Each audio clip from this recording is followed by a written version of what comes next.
Assalamualaikum warahmatullahi wabarakatuh. Salam dari rakyat jelata. Salam dari pembenci korupsi nomor satu di Indonesia ya.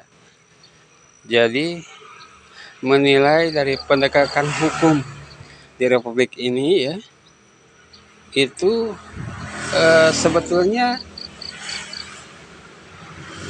belum ada etikat baik ya dari partai politik ya, dan dari rakyat itu sendiri ya. Kita tahu ya, partai politik itu dipilih oleh rakyat ya.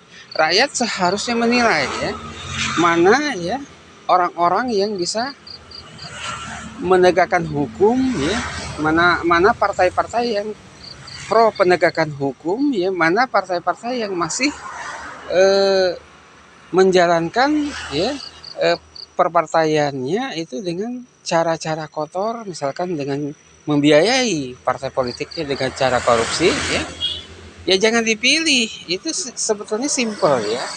Rakyat itu yang memegang peran di sini ya.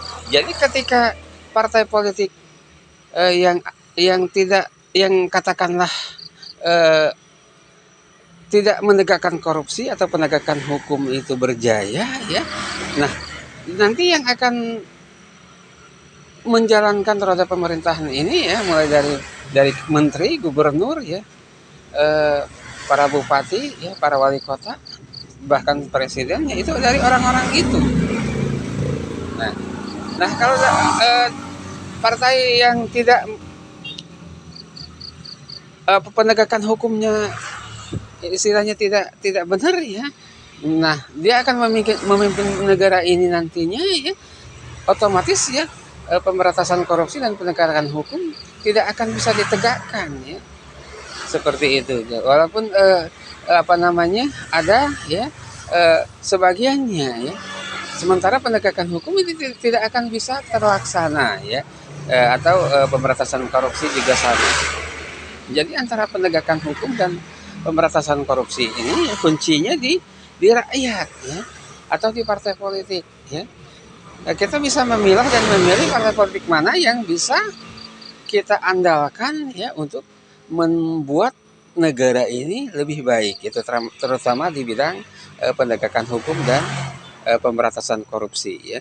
Tapi kalau biaya partai politiknya jadi biayai dari uang korupsi ya, ya gimana dia mau memberantas korupsi? Dari situ aja kita udah bisa menilai ya. Nah, misalkan presiden yang akan datang ya, kita udah bisa melihat mana yang calonnya yang tidak ada cacatnya ya, dari mulai dia berpolitik sampai dengan dia mencalonkan diri untuk menjadi capres dan wapres ya.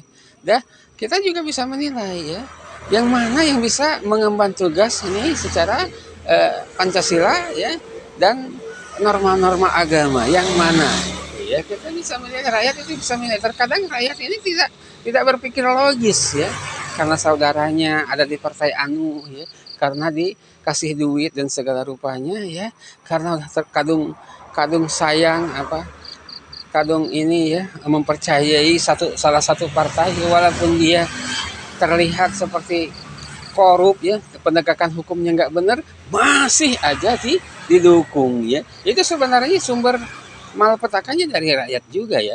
Jadi negara kita negara demokrasi, dari rakyat untuk rakyat, dan kembali lagi untuk rakyat. Jadi kesimpulannya di sini ya, kuncinya ada di tangan rakyat. Wassalamualaikum warahmatullahi wabarakatuh.